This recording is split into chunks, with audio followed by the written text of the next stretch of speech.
Naranasan niyo na bang takutin ng inyong mga magulang tungkol sa tamawo? Madalas na sinasabi nila nangunguha raw ito ng mga bata kapag hindi natutulog ng tanghali. Dadaanan ka lang daw nitong naglalaro at sa pangalawang daan niya, doon ka na niya kukunin. Hindi naniniwala ang 12 taong gulang na si Justin sa haka-haka ng mga matatanda tungkol sa tamawang nangunguha raw ng bata sa kanilang lugar. Lulong kasi ito sa larong kompyuter at ibang modernong teknolohiya. Kaya naman hindi na uso ang mga sabi-sabi ng matatanda sa kanya. Matigas rin ang ulo nito at dumating pa nga sa punto na sukong-suko na ang kanyang mga magulang sa magaspang na nitong ugali. Ilang beses na rin siyang paluin, kuhanan ng cellphone, kompyuter, hindi pakainin at iba pang parusa. Ngunit hindi pa rin nawawala ang kagaspangan ng ugali na meron si Justin. Rason niya, kaya lang naman daw siya naging pasaway nang dahil sa kanyang mga magulang. Hindi kasi siya iniintindi ng mga ito. Ngunit kung tatanungin mo naman ang kanyang mga magulang, isasagot rin nila sa iyo na pasaway lang talaga si Justin at puro sarili na lang nito ang kanyang iniisip. Marami na rin ang nakasaksi sa kagaspangan ng ugali na meron ang bata. Ngunit lahat sila ay hindi makapalag rito dahil sa amahan nito. Masyado kasing protective ang kanyang tatay. Kaya nitong pumatay ng tao kung sasaktan mo si Justin. Pagkatapos kumain, hindi na nagabala pa si Justin na tulungan ang kanyang mama bagkos ay dumiretso ito sa kanyang kwarto at tinuloy ang paglalaro ng kompyuter. Napabuntong hininga naman ang ginang na si Valerie dahil sa katamaran ng kanyang anak. Ngunit wala naman siyang magagawa upang madisiplina ito ng maayos dahil kakampi nito ang kanyang asawa na si Lando. Ilang oras babad sa kompyuter si Justin at nang magsawa siya rito, tinanggal niya naman ang kanyang cellphone na naka-charge upang maglaro ng mobile games. Sa cellphone at kompyuter lamang umiikot ang mundo ng bata. Wala siyang pakialam sa paligid. Wala rin siyang ganang makipaghalo-bilo sa mga tao sa labas. Nagkakaroon lang ito ng kaibigan kung magpapasukan ulit. Ngunit ngayong bakasyon, asahan yung cellphone at kompyuter ang kaharap niya buong maghapon. Lalabas lang rin ito kapag kakain na. Isang araw, napagpasya ni Valerie na patayan ng wifi ang anak. Dahil nagbabagsakali itong lumabas-labas rin naman si Justin kahit papano kapag walang wifi. Ngunit gaya ng dati, matigas pa rin ang ulo ng bata sapagkat maliban sa may wifi sila, palihim rin itong nagpapaload sa kanyang kaibigang online upang makapaglaro. Nasanay si Justin sa buhay na ganoon. Wala ring magawa si Ginang Valerie dahil maski siya hindi na kinakaya ang ugali ng anak. Hinahayaan na lamang niya itong magbabad sa gadgets buong maghapon. Isang tanghali noon, dalawang batang kumatok sabay ng pamilya Martinez at inaya si Justin na lumabas. Natuwa naman ang ginang na si Valerie dahil hindi niya inasahang may mag-aya sa kanyang anak na maglaro.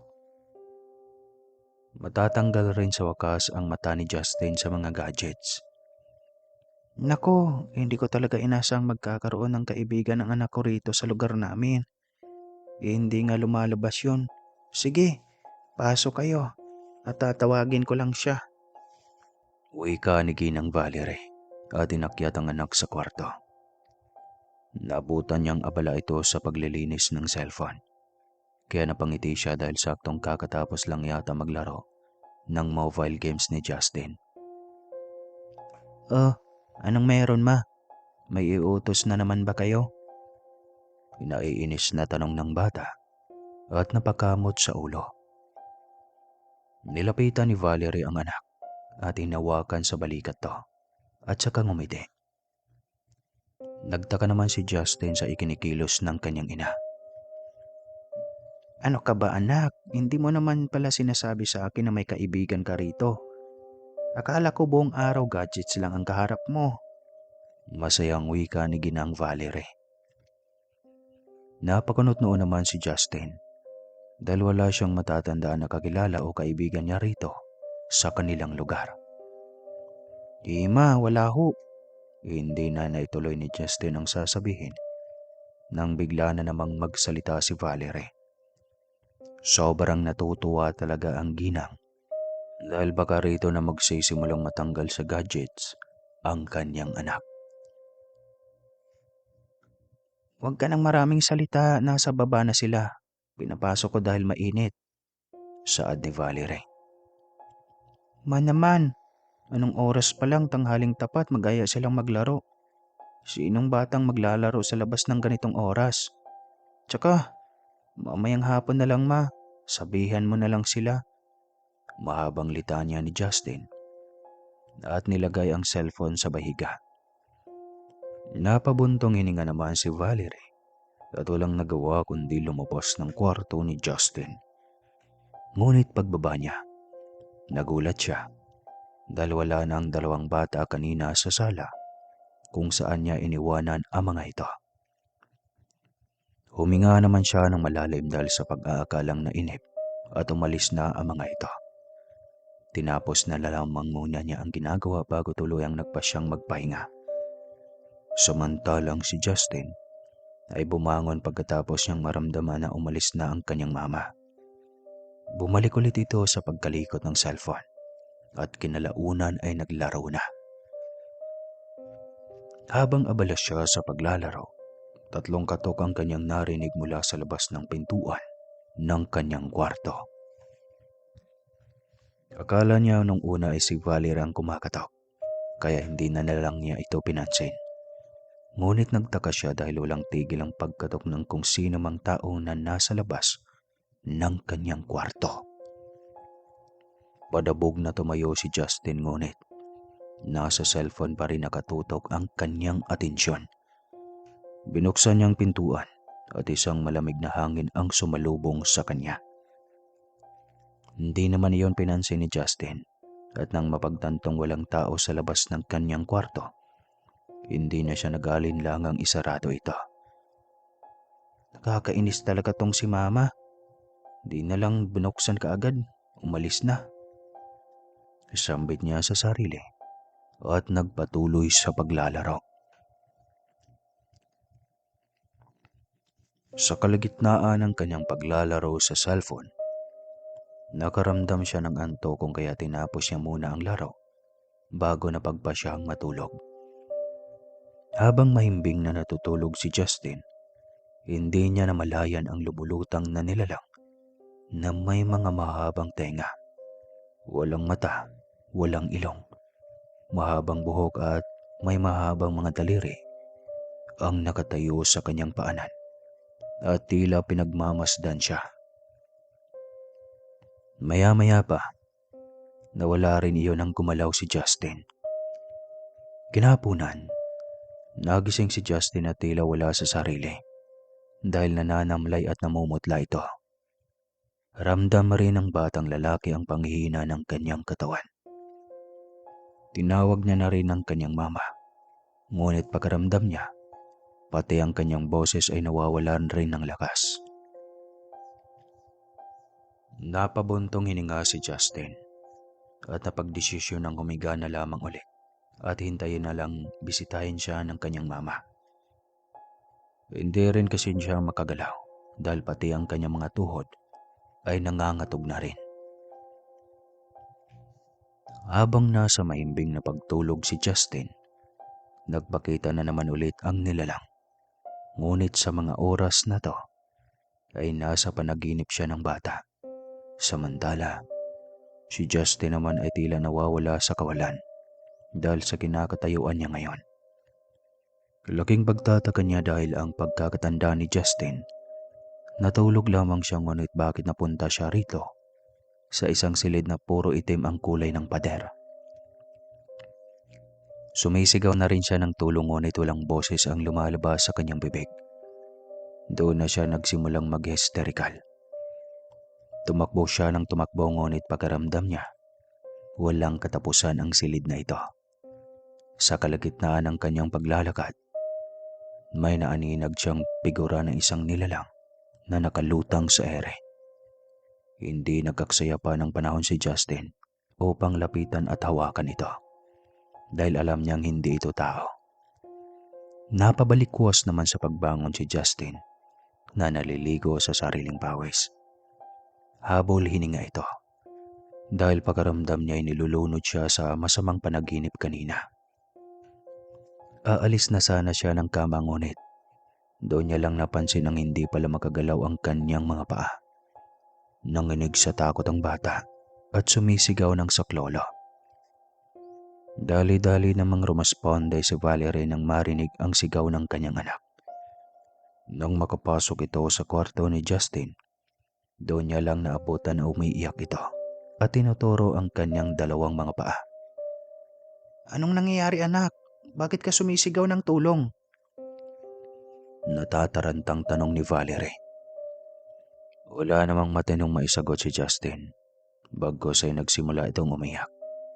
Doon na lamang kumilos si Valerie at daling-daling tinawagan ang kanyang asawa. Hindi niya talaga alam ano ang gagawin, lalo na't umiiyak na ang kanilang anak. Dinala ng mag-asawang Lando at Valerie si Justin sa malapit na ospital. Buhat-buhat ito ng asawang lalaki dahil hindi nga makalakad ang kanilang anak. Tinanong kaagad nila ang doktor kung ano ang nangyari. Ngunit pagkatapos ng test kay Justin, nagtaka ang mag-asawa dahil ayon sa doktor, wala raw silang makitang mali at sakit sa bata. "Imposible, Dok. Hindi makalakad ang anak ko," bulyaw ni Lando sa doktor. "Paanong wala ho kayo makitang sakit? Kanina nung naabutan ko siya sa kanyang kwarto, umiiyak ang anak ko.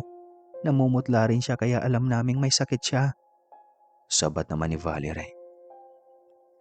Napabuntong hininga na lamang ang doktor at tinapik sa balikat si Lando. Nakikita kasi nitong nag-alala ng mag-asawa. Ngunit wala rin silang magawa dahil wala nga silang makitang sakit kay Justin. "Mas mabuti pang sa pangalawang doktor na lamang ho kayo pumunta. I know they can really help you," wika ng doktor. Nagtingin na naman si Valerie at Lando dahil hindi nila ma-point out ang ibig sabihin nito. Anong doktor? Sinong pangalawang doktor?" tanong ni Valerie. "Sa faith healer o albularyo. Alam kong alam nila kung ano ang totoong nangyari sa anak ninyong si Justin. Ilang beses ho naming chinek ang anak ninyo. Ngunit wala kaming nakikitang sakit, maliban sa pananamlay at pamumutla niya. Pero yung tungkol sa mga paa niya, wala ho talaga." Pagkatapos na mahabang paliwanag ng doktor, iniwanan sila nito. Dinala nga si Justin sa malapit na albularyo. Direto lamang iyon ang kaibigan ni Lando, kaya hindi na rin sila nagdalawang isip na puntahan iyon. Total malapit lang naman. Pagkarating nila sa bahay ng albularyo, buhat-buhat pa rin si Justin ang kanyang tatay. Maraming mga nakapilang customer. Ngunit nang makita sila ng matandang lalaki, pinapasok kaagad sila ng mga ito. "Alay kayo, bilisan ninyo!" Pabulong na sigaw nito at pinasok sila sa munting bahay nito. Pagkapasok nilang tatlo, kakaibang hangin kaagad ang sumalubong sa kanila. Pinapaligiran rin ang loob ng bahay ng iba't ibang anting-anting at mga boteng may laman ng kung anong bagay na hindi nila mawari. "Ako si Tatang Lucio, ang albularyo sa lugar namin. Mabuti at nakarating kayo ng mas maaga. Hindi siya sumunod sa anak ninyo," sambit ni Tatang Lucio. Nagtingin na naman si Valerie at Lando dahil sa totoo lang ay hindi talaga sila naniniwala sa mga ganito. Ano ho bang ibig niyong sabihin na sumusunod? Magalang na tanong ni Lando. Ang pananamlay at pamumutla at pagkapilay ng anak ninyo ay gawa ng isang engkanto. Paupuin ninyo siya rito at nang magamot ko. Pinaupo naman kaagad ni Lando si Justin sa selya na gawa sa kahoy. Hinawakan ni Tatang Losyo ang kamay ng kawawang bata at pumikit. Nag-usal ito ng orasyong Latin bago binitawan ang kamay ni Justin. Pinapasok at pinagbuksan niyo siya ng pinto, wika ni Tatang Losyo habang hinilot-hilot ang pulso ni Justin. Hindi po namin naintindihan ang mga sinasabi niyo. Sinong pinapasok at pinagbuksan? Tanong ni Valerie. Ang mga hindi naniniwala ay siyang ginagalaw niya. Makahulugang sagot ni Tatang Losyo. Pwede bang sabihin niyo na sa amin kung ano ba talaga ang nangyayari sa anak ko? Ha? Bulyaw ni Lando sa matanda. Tinigil ni Tatang Losyo ang ginagawa at masamang tumingin kay Lando.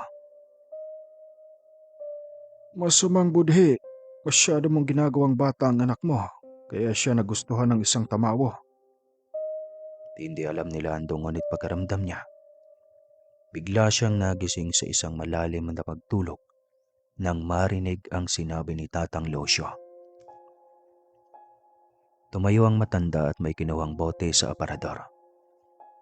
Binuksan niya ito at walang pag-alin lang ang binuo sa mga paa ni Justin. Nagtaka naman si Valerie ngunit hindi niya pinigilan ito dahil alam niyang makakabuti ito kay Justin. Tatang, magsasalita na sana si Valerie. Ngunit naputol iyon dahil biglang nagsalita si Tatang Losyo.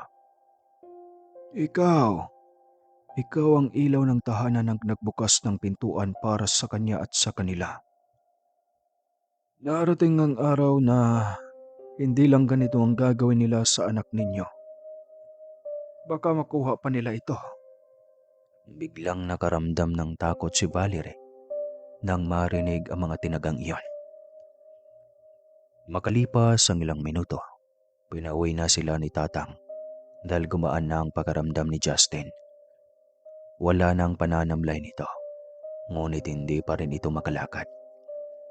Bago sila makaalis sa bahay ng albularyong si Tatang Losyo, sinabi ng matanda na ang katotohanan kung bakit nagkaganoon si Justin. Ang mga tamaw ay may kakayahang manggaya ng ibang tao upang makapasok sa pamamahay ng gusto nilang biktimahin. Ang anak niyong si Justin ang kanilang nagustuhan. Hindi niya ito tatantanan hanggang sa hindi nila ito makukuha. Ingatan niyo ang anak ninyo. Mahabang paliwanag ng Tatang. Bakit ho si Justin pa? Hindi naman lumalabas ang anak ko, bakit pa nila nakikita? Tanong ni Valerie. Maaring hindi dahil sa anak ninyo. Maaring dahil din sa inyo. Makahulugang sagot ni Tatang Losyo. Tama na nga yan. Valerie, halika na. Mauna na ho kami. Walang modong pamamaalam ni Lando. Nang makauwi sila, inasikaso na muna ni Valerie si Justin sa kanyang kwarto bago lumabas upang magluto ng panghapunan. Samantala, kakatapos lang ni Landong kausapin ng kaibigan sa telepono, pumasok agad ito ng kusina kung nasaan ang asawang si Valerie. O Lando, ayos ka lang? Tanong ni Valerie. Punta muna ako sa kanila, Cesar. Ay gagawin lang kami. Sagot naman ni Lando. Pwede bang dumito ka muna? Tignan mo, may sakit pa ang anak natin. Gaano ba kaimportante ang gagawin niyo ni Cesar? Naiinis na wika ni Valerie. Hindi naman nakatimpi si Lando sa asawa. Ano bang pakialam mo? Maayos naman yang si Justin eh. Importante nga lang, di ba? Bulyaw ni Lando. Aba, ano bang nangyayari sa iyo ha, Lando?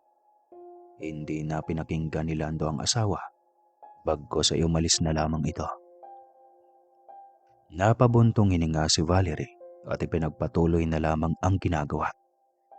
Hindi niya alam kung bakit biglaang nagbago si Lando. Ang alam niya hindi talaga siya kayang sigawan o saktan ito.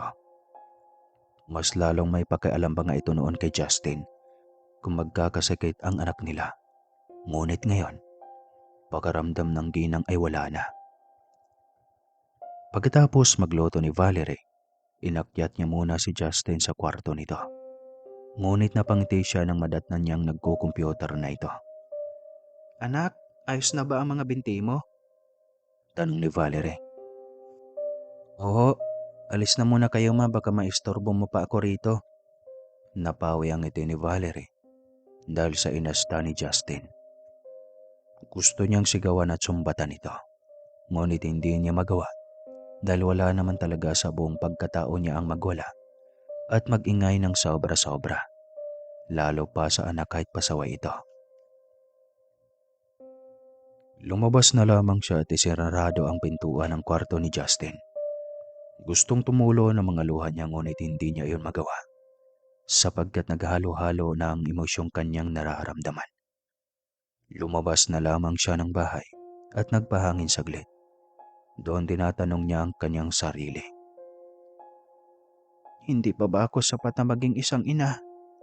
Hindi pa ba sapat lahat ng ginagawa ko para sa aking pamilya? Tanong ni Valerie sa kanyang sarili. Napapikit naman ang ginang nang biglang humangin ng malakas. Doon lamang tumulo ang kanyang luha. Hinayaan niya iyong tumulo pababa sa kanyang pisngi. Gusto niyang umiyak dahil sa bigat ng kanyang nararamdaman. 9:00 na nang pumasok si Valerie sa bahay. Wala pa rin ang asawa. Kaya naman napag-isipan niyang sila na lamang dalawa ng kanyang anak ang sabay na kumain. Inakyat niya muli ito sa kwarto at naabutang nagko-computer pa rin. Bumuntong hininga na lamang si Valerie at nilapitan si Justin. Anak, tama na muna yan. Uwi ka ng ginang. At ilang minuto pa bago padabog na tumayo si Justin at lumabas ng kwarto. Kaya naman sinunda ni Valerie ang anak. Ngunit paglabas niya ng kwarto ni Justin, napatili siya. Dahil nakasalubong niya ang anak na kakagaling lang sa CR. Ma, ayos ka lang ba? Tanong ni Justin. Di ba lumabas ka galing dito? Kakain na sana tayo. Nauutal na tanong ni Valerie. Ha? Kakagaling ko lang ng CR ho, ma. Kakain na ba? Tara na, ma. Nauna nang bumaba si Justin. Napapunas naman sa noo si Valerie dahil biglaang nanlamig ang kanyang batok at nanayo ang kanyang balahibo sa katawan. Napansin niya ring nakalakad na ng maayos ang anak. Kaya naman, dali-dali siyang sumunod rito sa pagkainan upang tanungin. Anak, nakakalakad ka na ng maayos ha? Kailan lang? Manghang tanong ni Valerie. Kanina ho ma. Tumayo ako mula sa pagkakahiga kanina. Tapos nagulat nga ako dahil nakatayo na ako ng tuwid. Sagot naman ni Justin. Hindi ka ba nagko-computer kanina anak? Hindi ma. Bakit ho? 2 beses akong pumasok sa kwarto mo kanina. Parehas kitang nadatna na naglalaro lang ng computer. Yung una mo hong punta ma, lumabas ako saglit nun upang itapon ang mga basura sa kwarto ko. Tapos pagkabalik ko, nakita na kita na nasa labas umiiyak. Ayos ka lang ba ma? Oo. Salamat anak. Sige na, kumain na tayo. Huwag mo na lang pansinin ang mga sinabi ko kanina. Baka dala lang ng pagod. Kahit walang gana, pinilit pa rin kumain ni Valerie upang hindi mapansin ng kanyang anak na natatakot siya. Ayaw niya man isipin ngunit pagkaramdam niya. Nasa paligid lang ng kanilang bahay ang tamawa. Hindi lang sa paligid, baka nasa tabi lang nila, ngunit hindi nila ito nakikita. Pagkatapos kumain, nagpaalam na si Justin upang umakyat ng kanyang kwarto. Hindi naman nagpapigil pa si Valerie at pinayagan ng anak. Siya na rin ang magliligpit ng hapag dahil sanay naman siya. Habang naghuhugas siya ng plato, nagulat si Valerie dahil biglang sumulpot si Lando sa kanyang likuran. Malalim itong nakatitig sa kanya. Nakakuyom ang dalawang mga kamao at tila galit ang ekspresyon sa mukha. Tinanong naman kaagad ni Valerie kung ano ang nangyari rito. Ngunit walang sagot si Lando at umalis na lamang na para bang hindi narinig ang kanyang tanong. Hinayaan na lamang ni Valerie ang asawa at tinapos na lamang niya ang paghuhugas ng plato. Maya-maya pa, natapos na rin sa wakas si Valerie sa paghuhugas at napagpa siyang ilakang pintuan sa harapan ng bahay nila dahil ang buong akala niya ay nakauwi na ang asawa. Nang mahawakan niya ang pintuan at isasarado na sana, ngunit bigla siyang nagulat dahil isa sa mga kamay ang humawak sa braso niya. Akala niya noong una naiingkanto siya, ngunit biglang pumasok si Lando na lasing na lasing. Ano ka ba, Lando? Nakakagulat ka naman. Akala ko nasa kwarto ka na natin. Ano bang ginagawa mo riyan sa labas, ha? Sermon ni Valerie. Ngunit imbis na sagutin, sinukahan lang siya ng asawa. Napasapo sa noo ang ginang at tinulungan itong tumayo, tsaka inakay sa kwarto nila. Habang inaasikaso ni Valerie ang asawa, biglang pumasok sa isipan niya kung bakit nalasing ng ganong kadali si Lando. Kanina lang nasa likod niya ito. Tinitigan na lamang niya ang tulog na asawa at napagpa siyang magpahinga na lang saglit at saka bukas na lamang magtanong tungkol dito. Sa kabilang banda, hindi pa rin nagbabago ang kinagawian ni Justin. Nagpupuyat pa rin ito sa kakaselfon at computer hanggang mag-2 ng madaling araw. Doon lamang siya dinalaw ng antok at napagpasya niyang matulog na. Habang nasa kalagitnaan ng pagtulog, biglang nagising si Justin dahil may tumatawag sa kanya. Tatayaw na sana siya ngunit hindi niya maigalaw ang kanyang mga katawan, maski ang kanyang mga paa at daliri. Bigla ring sumulpot ang nilalang na nakita niya noon sa kanyang panaginip. Nakatayo ito sa kanyang paanan at tila nakangisi. Kahit walang bibig na nakikita si Justin, hindi reliyosong tao ang bata. Ngunit napausal siya ng dasal nang mamukaan ang itsura ng nilalang. Habang nagdadasal siya, nag-iingay naman ito at niyaya pa siyang sumama rito. Ngunit hindi nagpadala si Justin. Bagkus ay nag-focus siya sa pagdarasal hanggang sa makabangon siya. Napahawak siya sa kanyang dibdib at hinahabol ang kanyang hininga. Napatingin siya sa orasan at napakunot noo nang makitang 3:00 pa ng madaling araw. Mag-iisang oras na pala siyang natulog. Napabuntong hininga naman ang bata at naglaro na lamang ng gadget imbis na matulog muli. Pakiramdam kasi ni Justin, mangyayari na naman ang bagay na yon kung babalik siya sa pagtulog. Kinabukasan, 6:00 ng umaga, tahimik na nag-oalmusal ang tatlo sa harapan ng hapagkainan. Ngunit hindi hinahayaan ni Valerie na tahimik lang sila sa harap ng hapagkainan. Nasanay kasi siyang tuwing kakain sila ay nag-iingay-ingay talaga silang tatlo.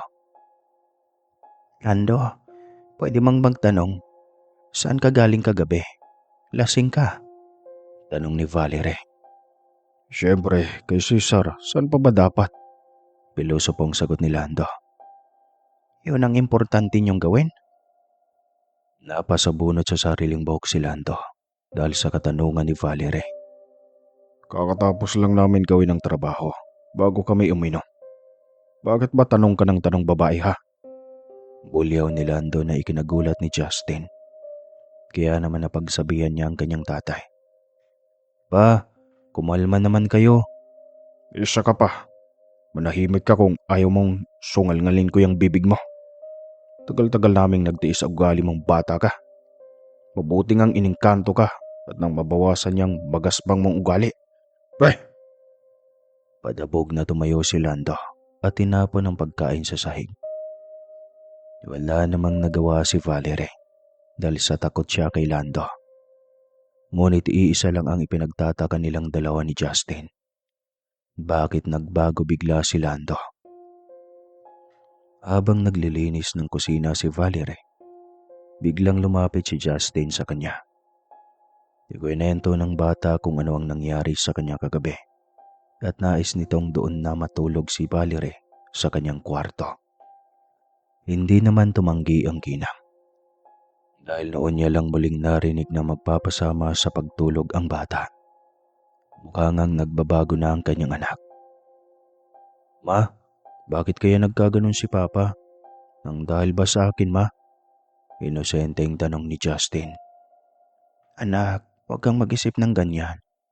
Kahit gaano ka kapasaway sa amin, hindi ka magiging rason kung bakit kami magbabago. Siguro, stress lang si Papa mo kasi maraming bayarin at trabaho. Intindihin na lang natin ha. As long as hindi niya tayo sinasaktan, ayos na yon. Wika ni Valerie. Pagkatapos maglinis ng kusina, nagboluntaryo naman si Justin na siya na ang magwawali sa bakuran. Hindi naman tumanggi si Valerie, bagkus ay hinayaan niya ang kanyang anak. Naniniwala talaga siyang nagbago na ito ng tuluyan. Habang nagwawali si Justin, nabigla siya dahil sa isang matandang babae ang umawak sa kanyang braso. Hindi niya alam kung sino ito o saan ito nanggaling at kung paano ito nakapasok sa gate nila. Hindi kanya titigilan hanggat hindi siya nakapaghiganti. Wika ng matanda. Pagkatapos niyang sabihin iyon, biglang naglaho ito sa kanyang harapan. Mama! Natatakot na sigaw ni Justin at tumakbo papunta sa loob ng bahay. Hindi na nakayanin ni Valerie ang mga werdong nangyayari sa kanilang dalawa ni Justin. Kaya naman napagpasya niyang bumalik ulit kay Tatang Losyo. Dali-dali siyang nag-ayos at gumayak papunta sa bahay ng matandang albularyo. Pagkadating nila roon, wala pang masyadong customer ang matanda. Kaya naman nakapasok kaagad sila. Bumalik ulit kayo. Wika ni Tatang Losyo. Tatang, maawa ka. Tulungan mo kaming mawala ang engkanto sa loob ng bahay namin. Natatakot na ako. Ang dami nang nangyayari sa amin ni Justin. Hindi ko alam kung anong kasalanan namin sa kanila. Natatarantang sambit ni Valerie. Ngunit nananatiling kalmado si Tatang Losyo. Hindi lang kayo ang unang tao na nakaranas ng ganito. Marami kayo. Marami kayong may koneksyon sa engkanto kaya naman hindi kayo nito tinitigilan. Makahulog ang paliwanag ni Tatang Losyo. Napakunot noon naman si Valerie nang marinig ang tinagang iyon. Ano hong koneksyon ang pinagsasabi niyo, Manong? Wala ho akong koneksyon sa engkanto. Hindi nga ako naniniwala sa mga ganyan pero ngayon naniniwala na talaga ako, Tatang. Maawa ka ho. Tulungan mo kami ng anak ko. Pagmamag-awa ni Valerie. Tinignan naman siya ng matanda at hiningi ang kanyang kamay. Pagkatapos nun, hinilot-hilot ni Tatang Losyo ang kanyang pulsuhan. Ikaw lang ang makakaligtas sa anak mo, Iha. Dahil ikaw mismo ang naglagay sa kanya sa kapahamakan. Hindi ko lamang nakita na ikaw pala ang punteriya ng tamawo. Hindi lang isa kundi dalawa. Nagtaka naman si Valerie dahil sa sinasabi ng matanda. Ano hong pinagsasabi ninyo, Tatang? Killion, pwede bang pakilabas mo na itong si Justin? May mahalaga kaming pag-uusapan ng kanyang ina. Utos ni Tatang Losyo sa kanyang apo. Sinunod naman iyon ng binata at inakay si Justin na lumabas. Ano ho ba kaimportante ang pag-uusapan natin at bakit kailangan pang palabasin ang anak ko? Baka kung ano ang mangyari sa kanya. Huwag kang mag-alala. Ang apo ko na ang bahala. Maiba tayo. Aminin mo sa akin ngayon. Ngayon din. Nagkarelasyon ka ba sa isang engkanto? May pagbabantang tanong ni Tatang Losyo sa kanya. Hindi ho, wala akong nakarelasyon na engkanto. Lalahanin mong mabuti. Ang tamawo o mga engkanto ay kayang-kayang mag-anyong tao para makipagsalamuha sa ating mga mortal. Ang ibig kong sabihin rito, isa sa inyo ng asawa mo ang nagkaroon ng relasyon sa engkanto. Kaya niya kayo ginagambala. Hindi ko mawari kung sino sa kanilang dalawa. Pagkatapos bigyan ng anting-anting si Valerie, kaagad naman silang nagpaalam sa matanda upang makauwi na. Habang naglalakad ang mag-ina papauwi, inaalala pa rin ni Valerie kung nagkaroon nga ba siya ng karelasyon sa isang engkanto. Ngunit kahit anong piga niya sa kanyang utak, wala talaga siyang maalala. Ma, anong pinag-uusapan ninyo ni Tatang Losyo? Inosenteng tanong ni Justin. Ano anak, tungkol lang sa nangyayari sa atin. Pagsisinungaling ng ginang.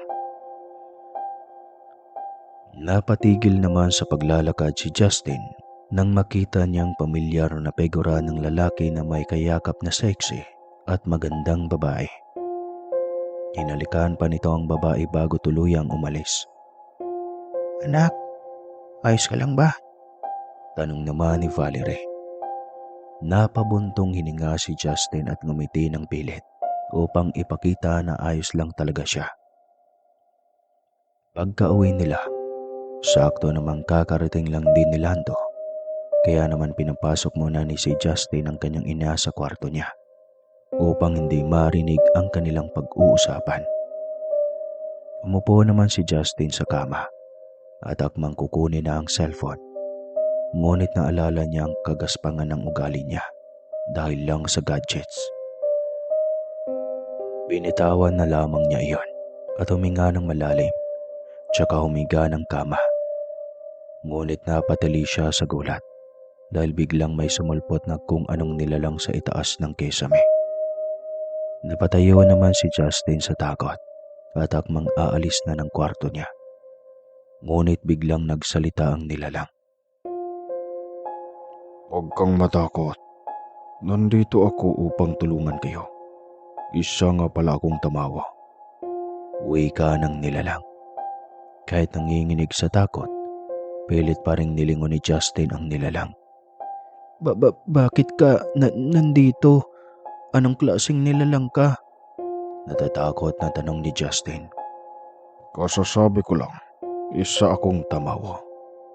Bakit mo kami ginagambala? Ano ba ang kasalanan namin sa inyo? Wala kayong kasalanan. Ang kauri ko ang may kasalanan sa inyo. Kaya nandito ako upang tulungan kayong makaligtas sa kapahamakang daladala niya. Huwag na, umalis ka na lang rito. Umalik ka na sa pinanggalingan nyo.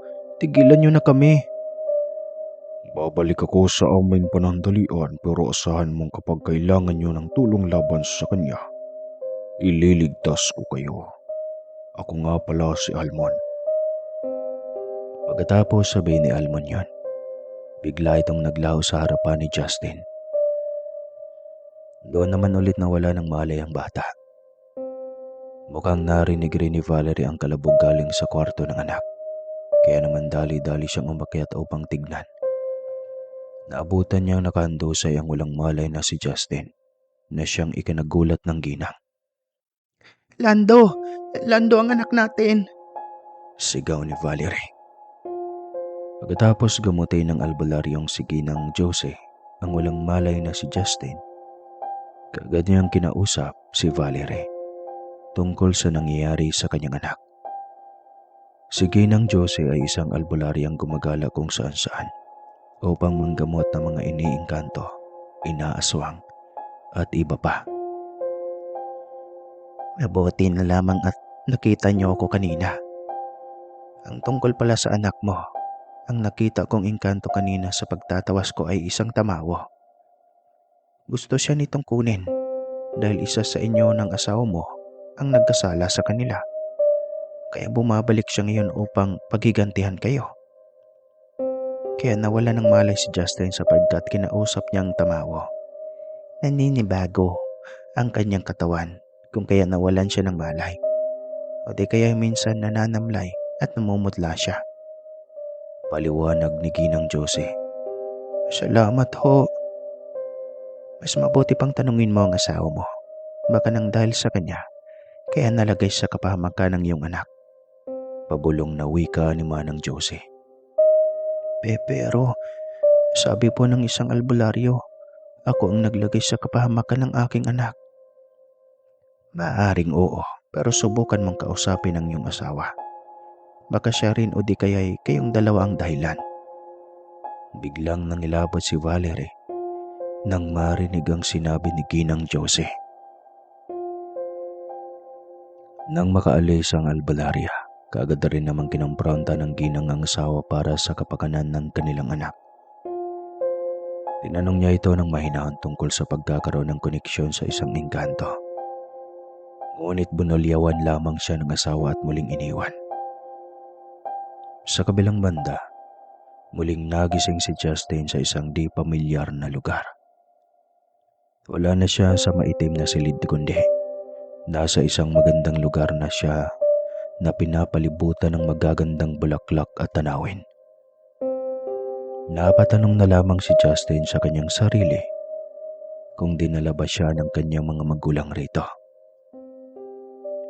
Tumayo ang bata at naglalakad-lakad hanggang sa isang magandang babae ang nagpakita sa kanya. May matutulis na tenga ito, mapuputi at mahaba na buhok. Namangaring si Justin sa pag-aakalang nakakostume lang ito. Ngunit nang lapitan siya ng babae, bigla itong nagbago ng anyo. Kukunin kita. Magiganti ako sa inyo. Sigaw ng babae. Hindi naman nakapagsalita si Justin at tumakbo na lamang dahil sa takot. Maya-maya pa, habulin nga siyang nagising mula sa masama na namang panaginip. Tinignan niya ang orasan. Nakitang tanghaling tapat na pala. Bumangon na lamang ang bata at lumabas ng silid upang kumain, ngunit nagtaka siya sapagkat wala sa labas ang kanyang mga magulang. Nagtaka ng gusto si Justin, kaya naman lumabas na lamang siya at nagbabaka sakaling nandun na lamang ang mga magulang. Ngunit isang bata ang kanyang natagpuan sa kanilang bakuran na naglalaro mag-isa. Bata, sino ka? Bakit ka nakapasok rito? Tsaka sa tanghaling tapat ka talaga naglalaro? Wika ni Justin.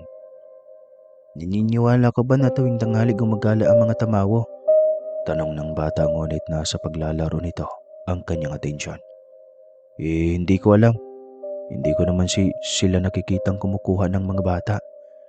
Haka-haka lang iyon ng mga matatanda rito sa atin, sagot ni Justin. Bis ngayon, makikita mo na. Tumayo ang bata at biglang nagbagong anyo.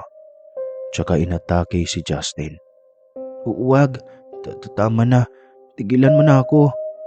Natatakot na sambit ni Justin. Ngunit hindi siya makatakbo ng mga oras na to at nananatiling nakapako ang kanya mga binti sa kinatatayuan niya. Hindi ko kayo titigilan. Sinira niyo ang buhay ko. Biglang napabalikwa sa pagbangon si Justin at napahawak sa dibdib dahil bigla iyong sumikip. Hindi alam ng bata kung ano ang nangyayari sa kanya at kung bakit siya binabalik-balikan ng mga tamawo. Inanasa ni Justin ang tumutulong pawis sa kanyang noo bago bumaba ng kama at lumabas ng kanyang kwarto. Gusto niya sanang sabihin sa kanyang mga magulang ang tungkol sa panaginip niya. Ngunit muli na namang nagpakita si Almon sa kanya. Sinasabi ko sa iyo, hindi niya kayo titigilan. May pagbabantang wika nito. Ano ba? Umalis na nga kayo rito sa mundo namin. Hindi namin kayo kailangan. Sigaw ni Justin. Ngayon ko nasasabihin ng totoo sa iyo. Si Almira ang tamawang nanggugulo sa inyo. May hinanakit ito sa mga magulang mo kung kaya't bilang ganti sa kanila, ikaw ang punteriya nila. Sinasabi ko sa iyo, bata, kailangan mo ng tulong ko. Mahabang paliwanag ni Almon. Hindi ko alam kung ano ang pinagsasabi mo. Anong hinanakit ba? Ano bang kasalanan namin sa kanya? Nagugulo ang tanong ni Justin sa tamawa. Ako ang tagabantay ni Almira. Na mga panahong pinayagan siya ng aming Diyosa na pumunta rito sa mundo ng mga tao. Kaya alam ko ang buong kwento ng buhay niya rito. Si Almira ay mabait na tamawa. Nang tumuntong siya rito sa mundo ninyo, wala siyang ibang ginawa kundi ang tumulong sa mga mortal at mga manggagamot ninyo. Ngunit isang araw, ang tatay mong si Lando ay nanligaw kay Almira. Nagkakilala lamang sila ng pinagamot ni Lando at ng kanyang mga kapatid, ang kanilang nanay sa albularyong tinutulungan ni Almira. Doon nahulog ang loob ng aking prinsesa hanggang sa umabot sila sa punto ng ligawan. Binigyan ko na ng babala si Almira noon na mag-iingat sapagkat hindi lahat ng mortal ay may mabuting puso. Ngunit wala.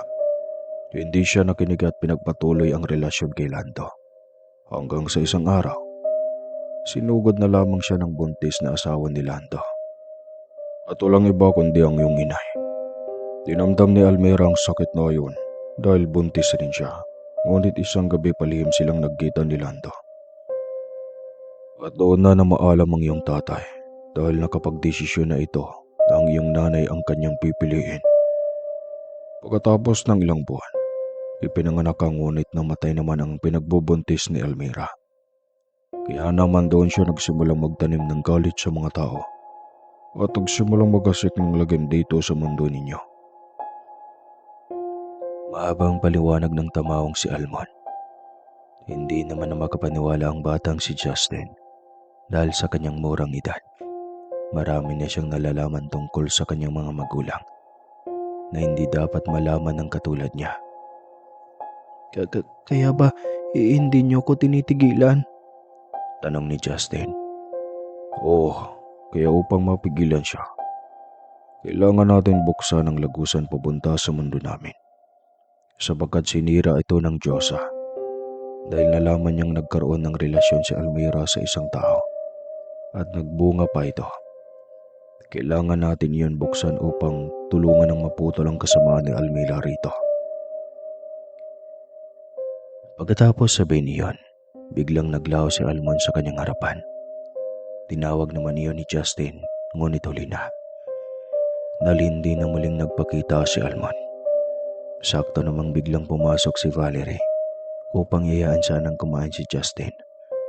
Ngunit naabutan niyang namumutla ang anak at parang takot na takot. Anak, Justin, ayos ka lang ba? Nag-aalalang tanong ni Valerie. Opo, ma. Nauutal na sagot ni Justin. Magayos ka na mga gamit mo, anak, at bumaba na para kumain. Kailangan na nating umalis rito pagkatapos ng isang araw dahil alam kong hindi tayo titigilan ng mga nilalang nang gagambala sa atin. Bilisan mo na. Akmang aalis na si Valerie nang bigla siyang hinawakan ni Justin sa braso. Ma, hindi. Kahit saan tayo pupunta, susundan niya tayo. Ma, mas mabuting tapusin na lang natin ang problemang to. Saad ni Justin. Napakunot noon naman si Valerie dahil hindi niya alam kung ano ang ibig sabihin ng kanyang anak. Kinagabihan, maagang umuwi galing sa trabaho si Lando at naabutan niyang kumakain na ang mag-ina. Kaya naman sumabay na siya. Nananatiling tahimik ang tatlo hanggang sa magsandok ng kanin si Lando. Doon napansin ni Justin ang suot-suot na bracelet ng kanyang tatay. May pangalang nakatatak doon. Almira? Biglang sambit ni Justin. Napatingin naman si Lando sa kanya tila at gulat na gulat sa sinabi ng anak. Sinong Almira, anak? Si Almira ang tamahong nanggugulo sa atin nang dahil sa inyo. Malamig na sagot ni Justin. Ano na naman to, Lando? Galit na tanong ni Valerie. Paano bang pinagsasabi mo, Justin, ha? Tsaka bakit ka naniniwala sa sinasabi ng anak mo, Valerie? Malikot lang ang isipan yan. Naputol ang pagsasalita ni Lando nang pinutol iyon ni Justin.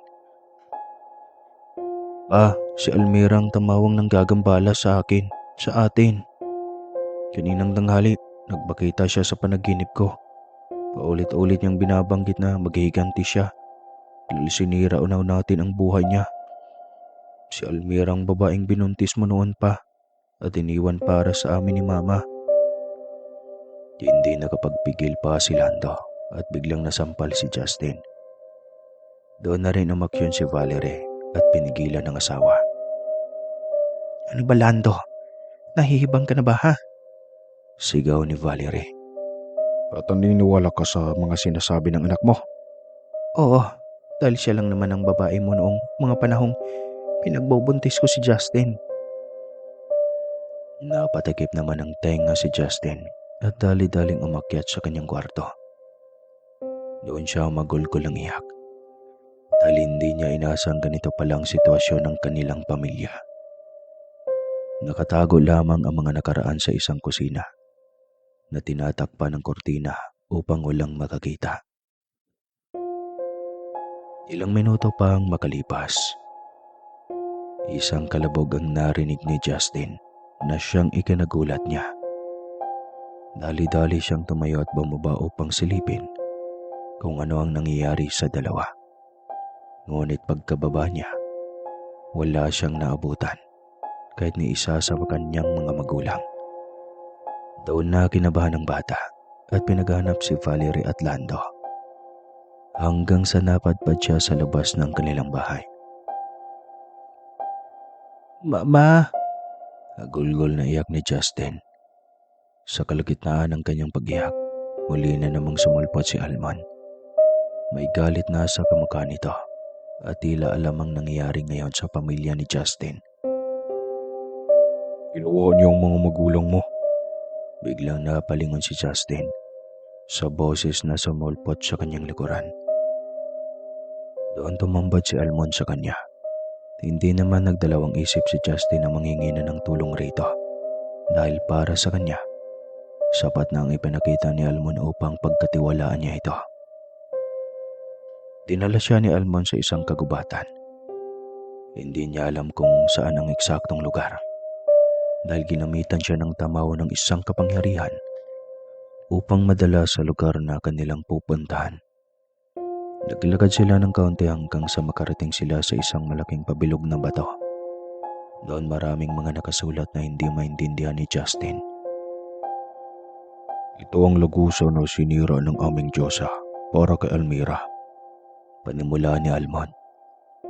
Teka, nasaan mo na ang mga magulang ko, ha? Sila muna ang ililigtas ko. Hysterical na tanong ni Justin. Ay sige, pagbibigyan kita. Alam ko ang lungga ni Almira ngayon, kaya dadalhin kita roon. Ngunit paano mo siya lalabanan kung sarili mo lang ang dala-dala mo? Akala ko ikaw ang tutulong sa akin. Oo, tutulungan kita pero hindi ibig sabihin na hindi mo na rin tutulungan ang sarili mo, bata. Tandaan mo, ikaw lang ang makakaligtas sa mga magulang mo. Sige, dalhin mo na lang ako kay Tatang Losyo. Dinala ni Almon si Justin sa bahay ni Tatang Losyo. Ngunit hindi na pumasok pa si Almon sa bahay ng matanda sapagkat tiyak na mamamatay siya dahil sa mga anting-anting nito. Ganun ba? Hindi talaga ako nagkamali sa hula ko. Sila ang may kasalanan kung bakit nagkakaganito kayo ngayon. Sige, ito ang langis. Kapag nalagyan mo ang tamawan ito, manghihina siya at mahihirapang makipaglaban. Yan lang ang meron akong pangontra para sa kanila. Wika ni Tatang Losyo, sabay abot ng boteng naglalaman ng langis pangontra sa tamawa. Pagkatapos noon ay dinala na naman siya ni Almon sa lungga ni Almira. Pinapalibutan ito ng mga matataas na punong kahoy, mga batong matutulis at mga halamang patay na. Nasa labas pa lang sila ngunit parang may nagtatakbuhang kabayo sa loob ng dibdib ni Justin dahil sa kaba. Hindi niya alam kung makakayanan niyang talunin ang tamawo sa pamamagitan ng langis na lamang. Wala siyang tiwala sa kanyang sarili. Dahil kung totoosin, puro gadget lang ang alam niyang gamitin noon. Sumunod ka ngunit huwag kang magpapakita kay Almira. Naintindihan mo? Pagpapaalala ni Almon kay Justin. Tumango-tango na lamang ang bata at sumunod kay Almon. Samantala, nagising si Valerie at Lando na nakatali parehas ang kanilang mga kamay at paa. Nagpupumiglas naman si Valerie upang makawala. Ngunit masyadong mahigpit ang pagkakatali sa kanila ng kung sino man. Masarap bang tulog ninyong dalawa? Namilog ang mga mata ni Lando nang mapagtanto kung sino ang nasa kanilang harapan. Walang iba, kundi si Almira. Nasaan yung tao ito at kasalukuyang may hawak na punyal? Almira. Umalakak ang babae nang makilala siya ni Lando. Almira, pagkawalan mo kami. Ano bang kasalanan namin sa iyo? Naiiyak na tanong ni Valerie. Hindi naman sumagot si Almira. Bagkus may inilabas ito. Walang iba kundi ang nanunuyot na katawan ni Justin. Itinapon niya ito sa harapan ng mag-asawa. Doon lamang nagsisigaw sa iyak si Valerie nang makita ang anak. Anong ginawa mo sa anak ko? Tanong ni Lando. Yan. Yan na yan ang nangyayari sa anak natin noon, Lando. Dahil mas pinili mo yung babae yan kaysa sa amin. Ngayon, pagbabayaran ninyo. Nagpalit ng anyo si Almira at susugurin na sana ang dalawa. Ngunit bigla siyang pinigilan ni Almon gamit ang kapangyarihan nito. Nagpupumigla si Almira ngunit tinapon lamang siya ni Almon na siyang ikinatama ng kanyang likod sa bato. Ikang babae, ngunit muli itong lumutang sa ere at sinugod si Almon. Almira, ako to. Doon lamang tumigil si Almira at huminto sa pag-atake kay Almon. Anong ginagawa mo rito? Di ba, dapat nasa liwanag ka ha, Almon? Sigaw ni Almira. Hindi sa pamamaraan ng pagtapos ng kanilang buhay ang paglaya mo sa kadiliman, Almira. Dito ako para gumabay sa iyo, pabalik muli sa liwanag. Wika ni Almon. Hindi. Aminin ko. Malaki ang utang na loob ko sa iyo pero pasyensya ka na kung ayaw kong sumunod sa gusto mo. Ikaw ang nakasaksi kung paano nila sirain ang buhay ko. Naging mabait at mapagmahal ako sa kanila, sa mga tao. Pero bakit ganito ang igaganti nila sa akin? Ang anak ko. Pinatay nila ang anak ko, Almon. Parang naghihinagpis na si Almira. Unti-unti namang nilalaman ng itim na liwanag ang katawan nito na nakalutang sa ere. At kasunod nun ng malakas na halakhak ni Almira, tila ba'y nakamit na niya ang tagumpay. Tuluyan na talaga siyang nagpalaman sa katiliman. Justin, bilisan mo na. Agad namang umaksyon ang batang si Justin. Nilapitan niya ang mga magulang at tinanggal ang tali. Ngunit dahil sa mahigpit na pagkakagawa, nahirapan siyang tanggalin ang mga iyon hanggang sa bumalik na ulit sa dati si Almira. Isa kang hangal. Sigaw nito nang makitang tinatanggal ni Justin ang tali ng dalawa. Nakita naman ng mag-asawa ang bangkay na pinakita ni Almira sa kanila. Nalulusaw ito hanggang sa naglaho sa kanilang harapan. Hinarangan naman ni Almon ang pag-atake ni Almira, kung kaya tumalsik ito sa pader na bato. Hindi nagpatinag si Almira at ginamit ang kanyang kapangyarihan upang atakihin si Justin. Sa mga oras na to, hindi nalabanan ni Almon. Kaya naman tumama iyon kay Justin. Napasigaw naman si Valerie dahil sa nakita, ngunit hindi nagpatalo si Justin. Paika-ika siyang tumayo at pinunasan ang dumudugong sugat sa pisngi. Sanay ng pagtalsik niya sa lupa.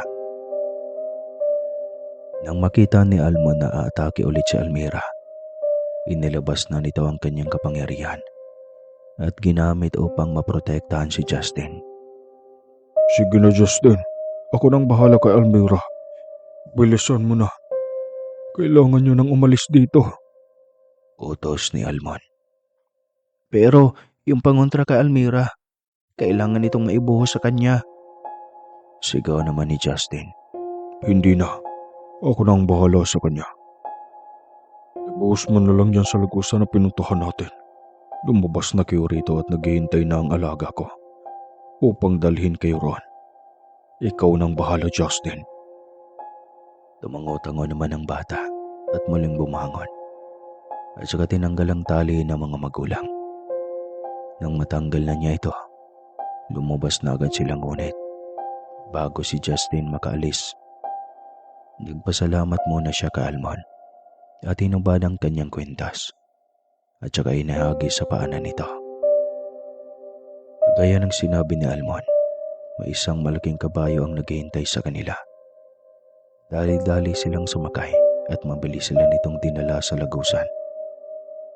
Ngunit nang makarating sila roon, hindi nila inasahan na nandun pala naghihintay si Almira sa kanila.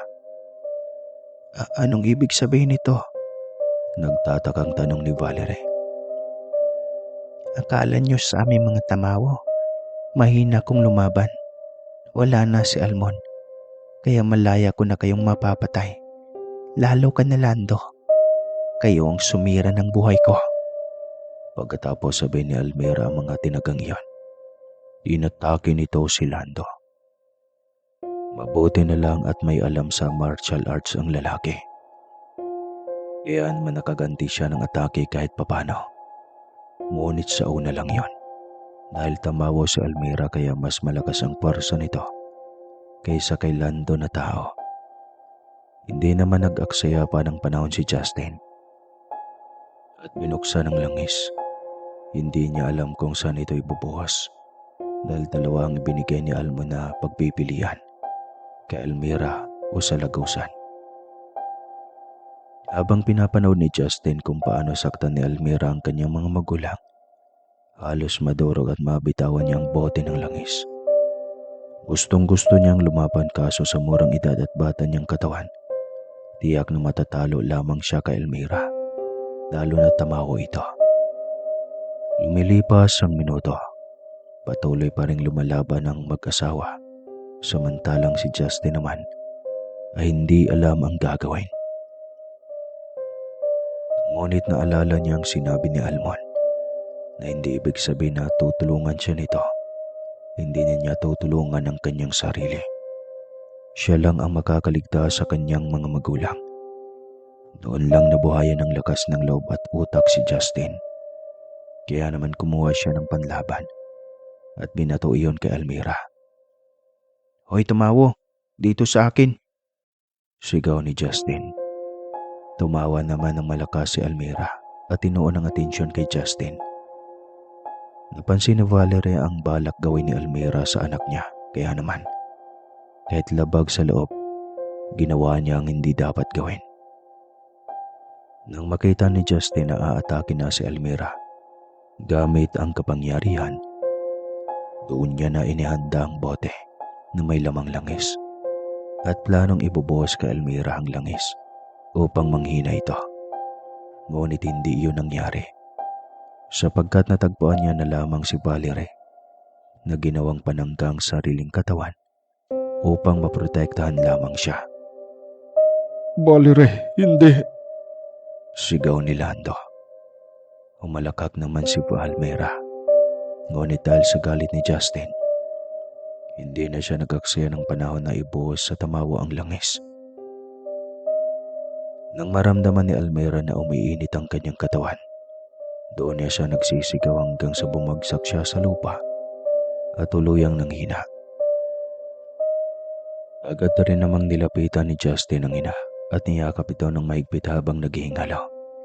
Ma, huwag ka munang mawala. Please, uwi na ho tayo. Pakiusap ni Justin ngunit wala silang natanggap na sagot mula kay Valerie. Valerie, gumising ka na. Sige na. Ma, promise, hindi na ako magpapasaway, ma. Hagulgol ni Justin ngunit nananatiling walang kibo si Valerie. Habang nakahawak sa dibdib kung saan natamaan ng itim na kapangyarihan ni Almira. Makalipas ang isang buwan, naging mas masaya muli ang buhay ni Justin. Matapos mangyari ang hindi nila inaasahan, doon na siya nagsimulang magbago. Habang naglilinis siya ng kanyang kwarto, isang katok ang kanyang narinig mula sa kanilang pintuan. Nalidali niyang pinuntahan iyon at pinagbuksan. Gumuhit naman ang ngiti sa labi niya nang tumambad si Valerie sa kanyang harapan. Niyakap ito ng mahigpit ni Justin at tinulungan ng kanyang mama sa mga dala nito. Sa kabilang banda, nagbago naman si Lando at tinigilan na ang pag-iinom at pambababae matapos sa mga pangyayari. Muling bumalik sa normal ang pamilya nila. Napangiti naman ng palihim si Almon habang hawak-hawak ang kwintas na binigay ni Justin sa kanya bilang pasasalamat. Sa madaling salita ay buhay ang kanyang ina. Wakas.